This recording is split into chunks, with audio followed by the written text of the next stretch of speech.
og sem ógnar töluvert mikið fæðuöryggi og við erum komin í svona ákveðinn vítahring í því að fá algjörlega, ég veit ekki hvað maður kallar það á íslensku, landbúnaðar- og skógstofnunin í Róm búin að sýna fram á það að það alltaf 30% samdráttur í náttúrulegri frjósemi landbúnaðarsvæða.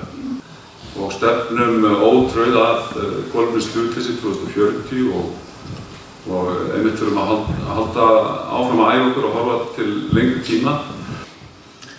Það þarf að ganga úr skuggum það að tiltæki séu verktakar í gróðursetningu, í jarðvinnslu, í girðingavinnu, í öllu þessu sem það þarf að gera til þess að skógrækt geti átt sér stað. Og við erum að tapa allan heim tegundum sem geta hjálpað okkur við að kynbæta matarplönturnar okkar.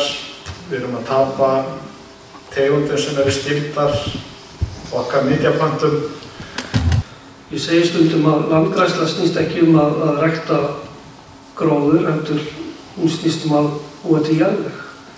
Og 50% af þessu votlendum hefur raskað á mismunandi hátt. Þetta er kannski ekki alltaf fullframræst tún. Þetta hefur líka framræst úthagi, svo hefur votlendið verið tekið undir byggð og vegi.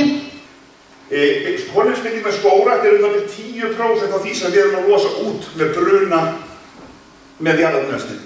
Þetta er gríðarlega há tala í rauninni. Og þess vegna skiptir þetta stjórnvöld mjög miklu máli og þegar við horfum til lengri tíma þá er þetta eina lykilaðgerðunum sem getur gert okkur í rauninni kolefnishlutlaus. Núna í síðustu sveitarstjórnarkosningum voru endurnýjun upp á 60%. Það þýðir að það er alltaf að koma nýtt og nýtt fólk og þetta fólk kemur alls staðar að. Þannig að þarna erum við með framræsta mýri sem ástendur núna nokkuð fullorðinn og vel vaxinn asparskógur. Svo óbein áhrif.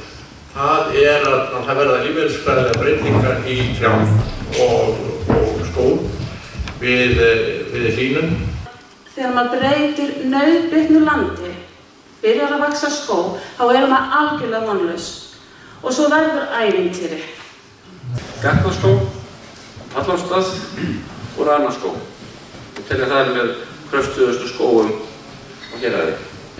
Aðal áhyggjuefnið var hvar væri verið að rækta skóga og hvernig við gætum takmarkað skógrækt á svæðinu. Þetta var miklu háar raddir en hinar, hvar við ættum að koma skógi og vernda land til þess að skógur spreytur. Sjóðurinn er sjálfseignarstofnun, svona non-profit og hún er bara ætlað að þeir fjármunir sem koma inn í sjóðinn þeir eiga að fara í kolefnisbindingu. Engin arður og ekki neitt. Skoðað hvers konar viðskiptakerfi með skógarkolefni væri mögulegt að koma upp á Íslandi. Ég er baunateljari og kýs að horfa á það bara út frá því hvað það kostar. Og það er skynsamlega að bregðast við strax, bara einfaldlega út í það miklu útræðan.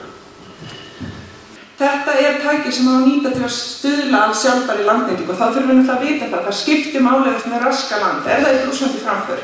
Bændurnir voru sjálfur með frumkvæði að því, kannski sýslumennir sem skipuðu bændur og það var verið að halda utan skógarhögg og fylgjast með. From following deforestation, we can see that there is exponential increase in carbon stock in both deciduous and conifers. Í rauninni bara hvort skógur sé hæfur eða ekki til veðnýtingar. Ef það er faf, þá er hann hæfur og fnafs er not available.